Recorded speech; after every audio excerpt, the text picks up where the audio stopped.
Psalms 110:5.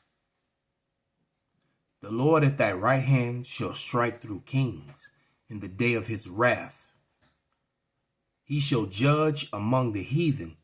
He will fill the places with their dead bodies. He shall wound the heads over many countries. Shalom.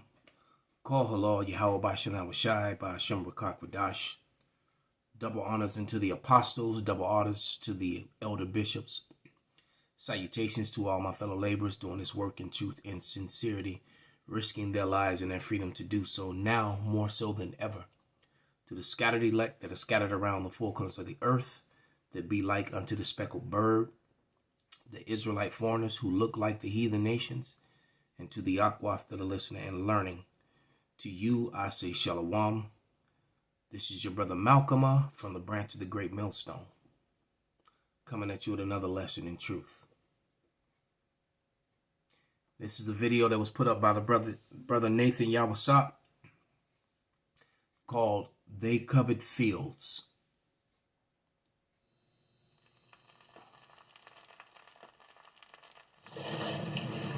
We came here and created a blank slate. We birthed a nation from nothing. I mean, there's nothing here. I mean, yes, we have Native Americans, but candidly, that. So he said that the Gadites, the holy people that were here, with all the evidences and all the different books and resources that prove that the people, and the Bible most importantly, that prove that the people who are here in the Americas were indeed of the tribes of Israel. Okay. This man just said that we were nothing. We were nothing. There isn't much Native American culture in American culture. The Lord shall bring a nation against thee from far, from the end of the earth, as swift as the eagle flieth, a nation whose tongue thou shalt not understand, a nation of fierce countenance, which shall not regard the person of the old, nor show favor to the young.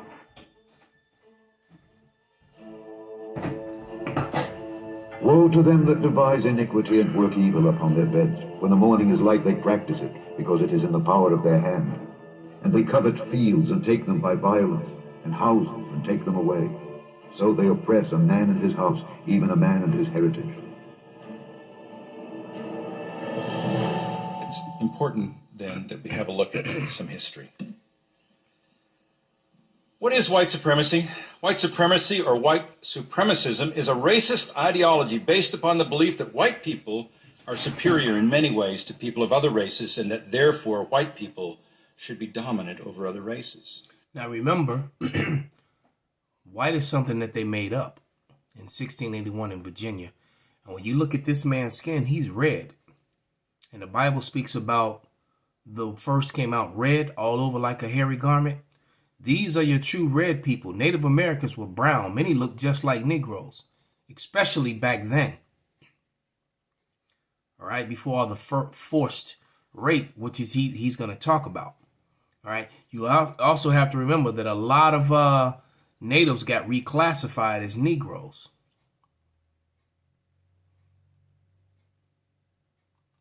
The term is also typically used to describe a political ideology that perpetuates and maintains the social, political, historical, or institutional domination by white people. Bit of history. Famous figure, Benjamin Franklin. If it be the design of Providence to extirpate these savages in order to make room for cultivators of the earth, it seems not improbable that rum may be the appointed means. Now let's look that up, because they were giving Gad firewater. So, gotta look that word up. Extirpate.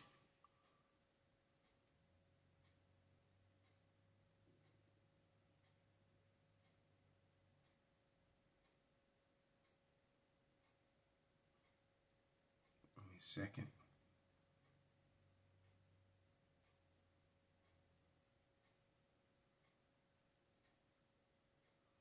This is weird. I never did that before.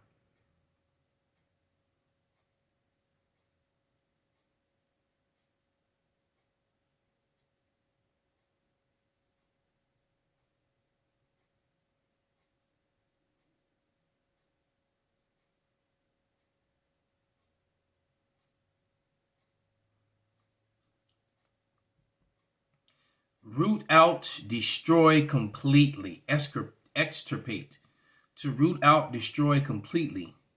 Use every legal measure to extirpate this horrible evil from the land. And that's how they looked at my people, at my brothers, my sisters. They, you know, as it says in Psalms, in Micah, how they cover field and take them by violence. As a matter of fact, let's get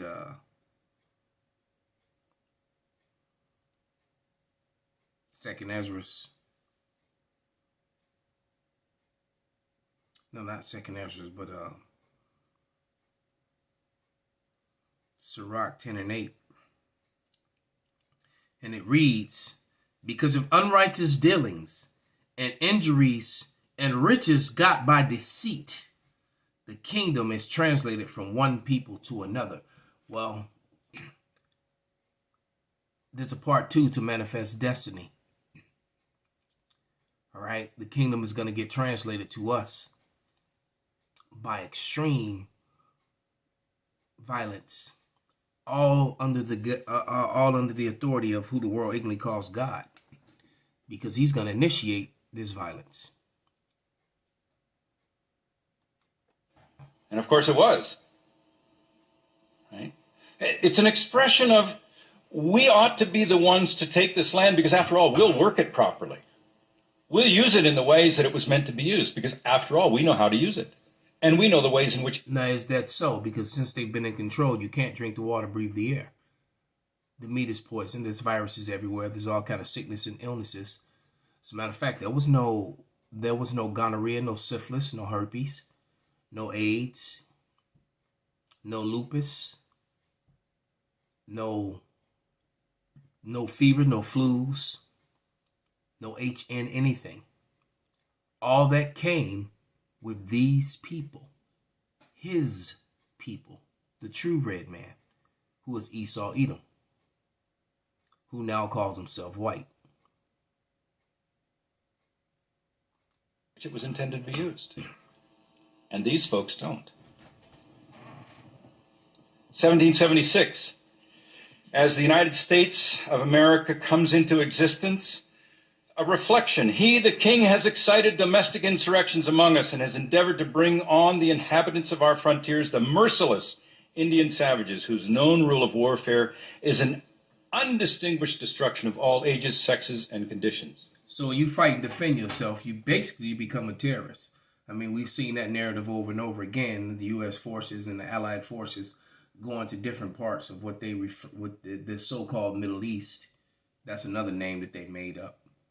All right, and or different places in Africa when they want resources, and you're not playing ball with them when they want your resources. You just simply get labeled as a terrorist and dehumanized, and now that makes it okay for them to drop bombs and send soldiers in, boots on the ground, to shoot, kill, blow up, maim, and take away your land. And then when you try to fight back, they call you a savage and a terrorist for defending yourself.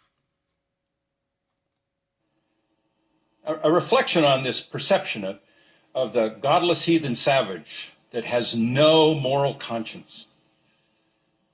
And yet in 1864, the Sand Creek Massacre, 750 Colorado volunteers of the 3rd Colorado Cavalry under the command of Colonel John Shivington, a Methodist pastor, attack a Cheyenne... Pastor John Shivington. And I bet you that in Colorado, there are statues of this man. All right, I'm sure there is. All right, but I wanted to pause it so you can read what's happening here. And now you can hear him say it. Cheyenne and Arapaho village at Arapaho. The soldiers scalped the victims, slice off women's breasts, cut out their vaginas, cut the testicles from the men, cut off fingers, rape dead women in relays, and the soldiers scalped the victims, slice off women's breasts, cut out their vaginas, cut the testicles from the men, cut off fingers, rape dead women in relays. John Shivington, a Methodist pastor, attack a Cheyenne and Arapaho village at Arapaho. The soldiers scalped the victims, slice off women's breasts, cut out their vaginas, cut the testicles from the men, cut off fingers, rape dead women in relays, and use big village at Arapaho. The soldiers scalp the victims, slice off women's breasts, cut out their vaginas, cut the testicles from the men, cut off fingers, rape dead women in relays, and use scalp the victims, slice off women's breasts, cut out their vaginas, cut the testicles from the men, cut off fingers, rape dead women in relays, and use baby toddlers as target practice. And use baby toddlers as target practice. So look at your little niece, your son, your daughter, your nephew, your grandchild, that 2-year-old, 1.5-year-old, 3-year-old toddler that's just running around. And they used them as target practice as they were running around, stumbling around, probably crying and wondering where their parents were. These people are cruel and wicked beyond measure. And the ones here are the sons and daughters of them, and their spirits are just like those of their ancestors. And you're going to see that really soon. As a matter of fact, with the ones in charge that are forcing all these draconian laws, they're showing you already. And then it said they raped the dead women in relay. They ran trains on dead women, cut off their breasts, cut off their vaginas, cut the testicles off of men. And these were white Christians being led by their pastor, John Shivington.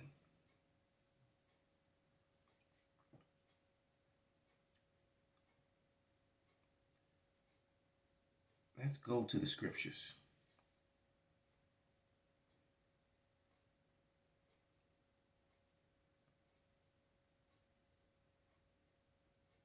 The book of Galatians 6 and 7. And it reads, "Be not deceived, God is not mocked. For whatsoever a man soweth, that shall he also reap." Yeah. "For he that soweth to his flesh shall of his flesh reap corruption. But he that soweth to the Spirit shall of the Spirit reap life everlasting." And we know that that's not them. They reap to their flesh. And now the same thing is going to happen to them. Double according to the scripture. Revelation 18:6. Matter of fact, let me just get it.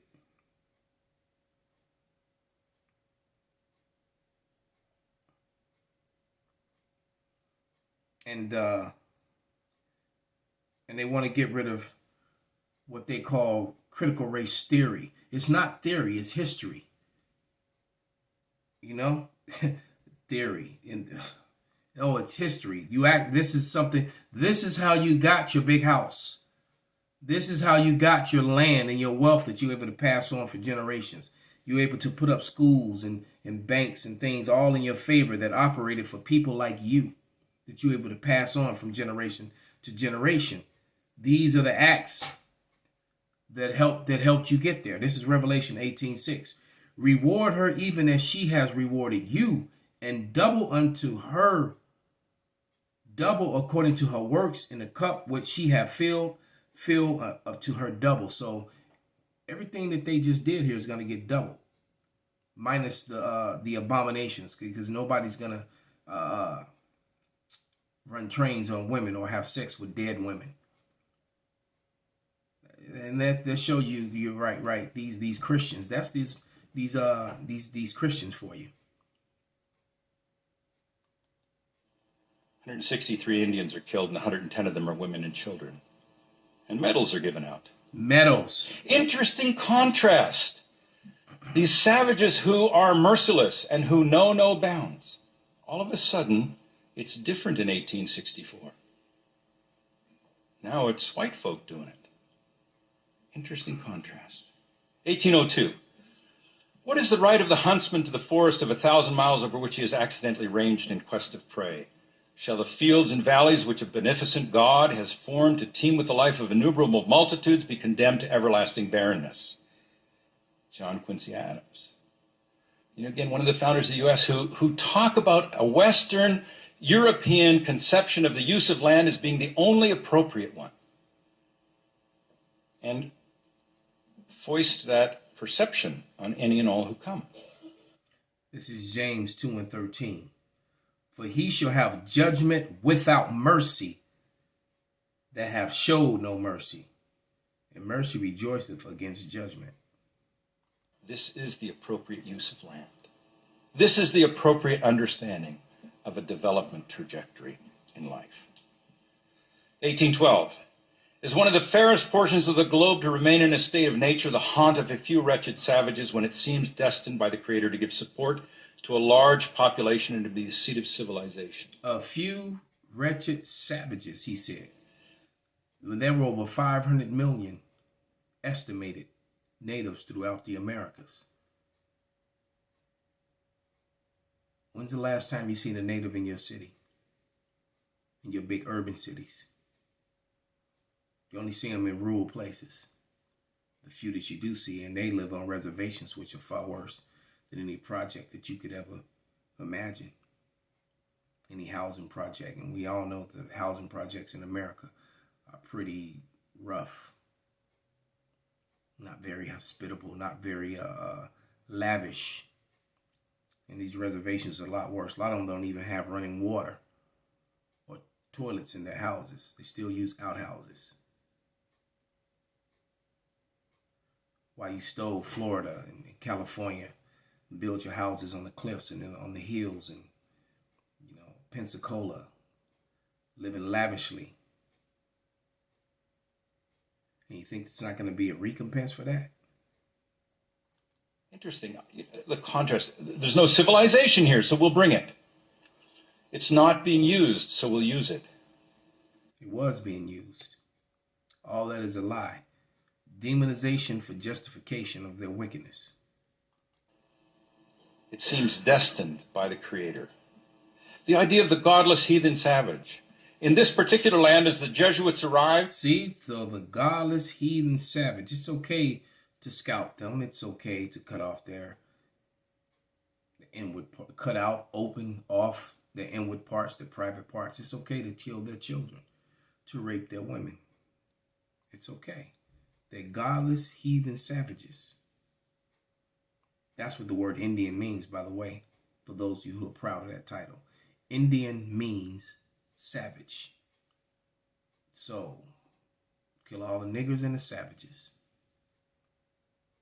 They're all the same. And funny thing, back in the 1600s, they were considered the same. And guess what? They are. They're the same bloodline, the same people. Here, and as our ancestor Gitchsagamo member 2 is baptized just down the coast at Port Royal on June 24th, 1610. Within a short space of time, their description of the land is this barren wilderness, this untamed place, unusable, a land, as they would say, that Satan himself had forsaken. Interesting perception that sets a trajectory toward a particular notion of whiteness as the only means by which appropriate use, civilization could be. Something that they made up once again in the 1600s. 1681 in Virginia was the first time in history where in documentation anywhere in the world where you found something referred to as white people. All right. Prior to that, there was no such thing. They made it up. All right. And then what came along with it was white superiority doctrines and science to back up the lies and the doctrines. All right. But this is Ezekiel 25 and verse 12. And it reads, Thus saith the Lord God, because that Edom have dealt against the house of Judah by taking vengeance and greatly offended and revenged himself upon them. Because see, this was revenge. Hey, God damn it. Therefore, thus saith the Lord power, I will also stretch out my hand upon Edom, and will cut off man and beast from it, and I will make it desolate from Teman, and they of the Dan shall fall by the sword, and I will lay my vengeance upon Edom by the hand of my people Israel, And they shall do in Edom according to mine anger and according to my fury, and they shall know my vengeance, saith the Lord power. So vengeance is coming by the hand of so the very people you did this to are going to do it back double. Call halal YAHAWASHI by Hashem QADASH. Wa abba Kwam Yasharala.